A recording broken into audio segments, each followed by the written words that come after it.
বন্ধুরা, আজকে শুনুন এক আশ্চর্য কাহিনী।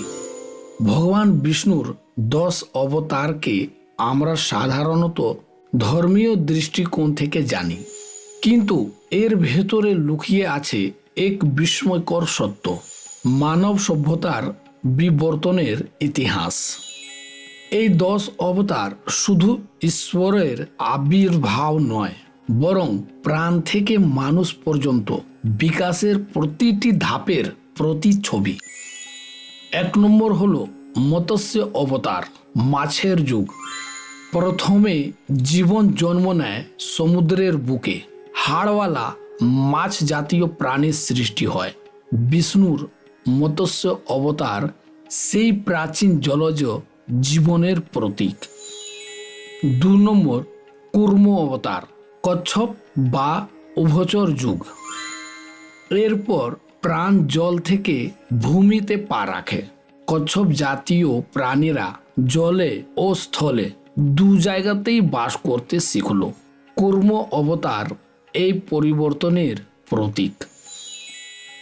3 নম্বর বরাহ অবতার, স্থলজ প্রাণীর যুগ। পৃথিবীতে জীবনের ভিত্তি মজবুত হলো। বন জঙ্গলে শক্তিশালী বন্য শূকর বা বরাহের মতো প্রাণীরা এলো। বরাহ অবতার পৃথিবীকে জলের গভীর থেকে উদ্ধারের প্রতীক, যা স্থলজ জীবনের প্রতিষ্ঠা বোঝায়। 4 নম্বর নরসিংহ অবতার, অর্ধেক পশু অর্ধেক মানুষ। এরপর ধাপে প্রাণী থেকে মানুষের বিকাশ শুরু হলো।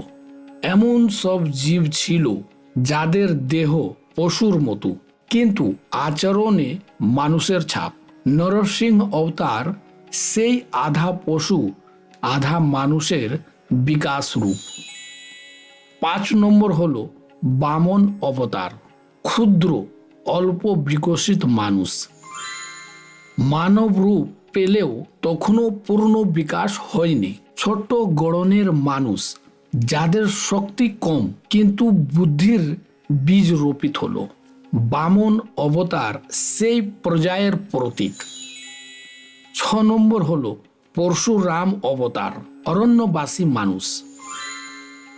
এরপর মানুষ অরণ্যে বাস করলো, শিকার করত, অস্ত্র বানাতো। পরশুরাম অবতার সেই অরণ্যবাসী প্রাথমিক মানুষের প্রতীক, যার হাতে ছিল কুঠোর। 7 নম্বর হলো রাম অবতার, সভ্য সমাজের সূচনা। মানুষ তখন গৃহ নির্মাণ করলো, সমাজ ও রাজ্যের ধারণা এলো, নিয়ম শৃঙ্খলা ও মর্যাদার ভিত্তি তৈরি হলো। রাম অবতার সেই সভ্য সমাজ ব্যবস্থার প্রতীক। 8 নম্বর হলো কৃষ্ণ অবতার, পশুপালন ও রাজনীতি। তখন মানুষ গৃহপালিত পশুপালন শুরু করলো, কৃষি কাজে দক্ষ হলো, পাশাপাশি রাজনীতি, কূটনীতি ও কৌশলও শিখলো। কৃষ্ণ অবতার এই রাজনীতিক ও সামাজিক উন্নতির প্রতীক। 9 নম্বর হলো বুদ্ধ অবতার, জ্ঞানের যুগ। ভৌতিক উন্নতির পর মানুষের মনে জ্ঞান ও আত্মচিন্তার তৃষ্ণা জাগল। করুণা, ধর্ম ও শান্তির পথ গ্রহণ করল। বুদ্ধ অবতার সেই জ্ঞান যুগের প্রতীক। 10 নম্বর ও অন্তিম কল্কি অবতার, আধুনিক ধ্বংসাত্মক মানুষ। অবশেষে এলো আধুনিক মানুষ, যার হাতে বিজ্ঞান, প্রযুক্তি ও ভয়ঙ্কর অস্ত্রশস্ত্র। কল্কি অবতার সেই উন্নত কিন্তু ধ্বংসাত্মক মানব সভ্যতার প্রতীক, যা ইঙ্গিত দেয় যদি মানুষ নিজের শক্তির সঠিক ব্যবহার না করে তবে তার পতন নিশ্চিত। এইভাবে ভগবান বিষ্ণুর 10 অবতার কেবল ধর্ম কাহিনী নয়, বরং প্রাণী থেকে মানুষ পর্যন্ত সভ্যতার পূর্ণ বিকাশ যাত্রা।